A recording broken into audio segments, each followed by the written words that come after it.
Good morning. So today I'm gonna do a neurological assessment. I don't have a patient, so I'm gonna kind of go through the steps and explain how things has to be done. So first of all, when we walk into the room, we wanna make sure that we provide privacy. We knock, we introduce ourselves, and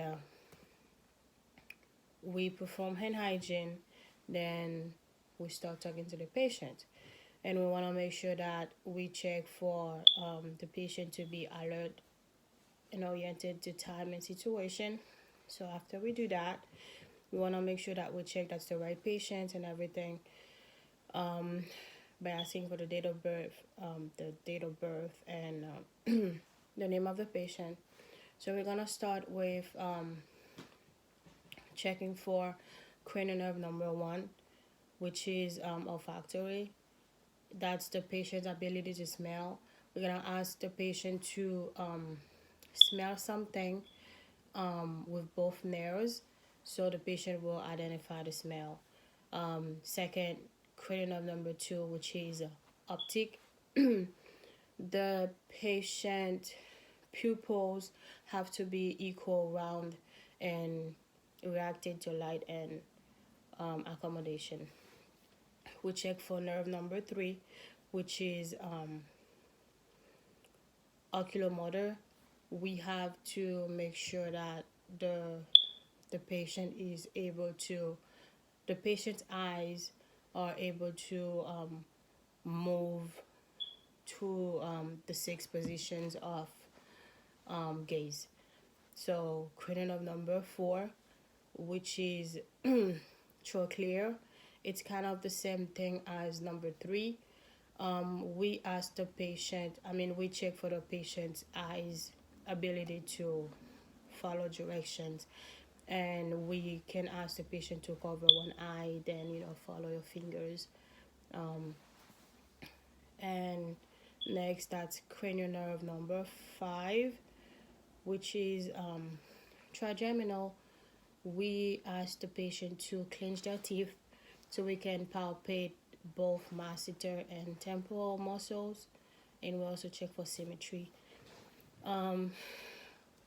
Next is cranial nerve number six, abducens. That's the patient's ability to move their eyes right to left. And cranial nerve number seven, which is facial.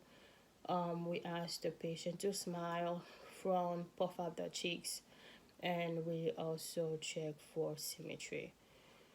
Cranial nerve number eight, which is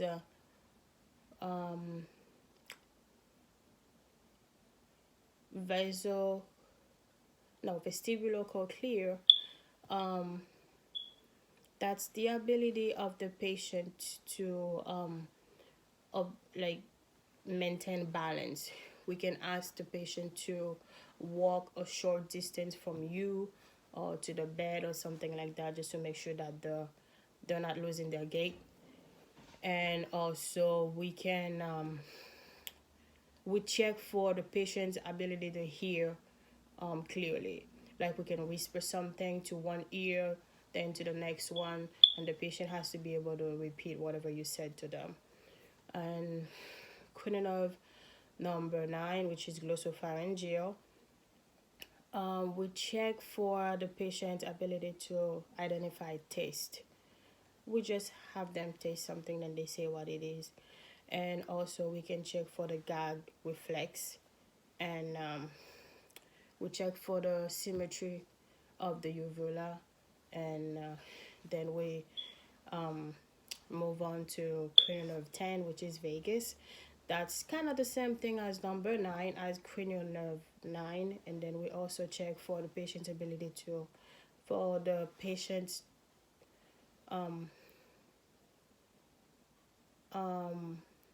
thorax and abdominal cavity, for sensitivity, for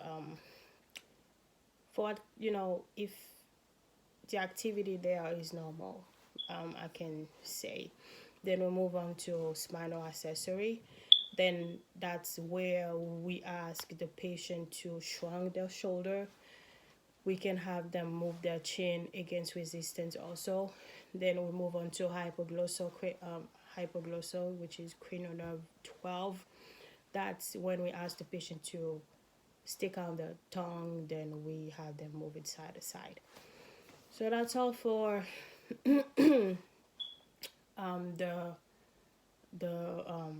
cranial nerve test. Then we also want to make sure that we check the upper extremities and lower extremities to test for strength, if there's any weakness or anything. So for upper extremity, we want to make sure that we ask the patient to squeeze your hands as much as they can. Then we ask them to like for example, if you're pushing their arms, they have to resist to that, like like push back. And if you're pushing it forward, they have to resist. If you're pushing them those arms, like they have to be able to resist to it. And we go to the lower extremities, the same thing. We have to make sure that those legs, they're able to resist when you're trying to push them either forward or backward.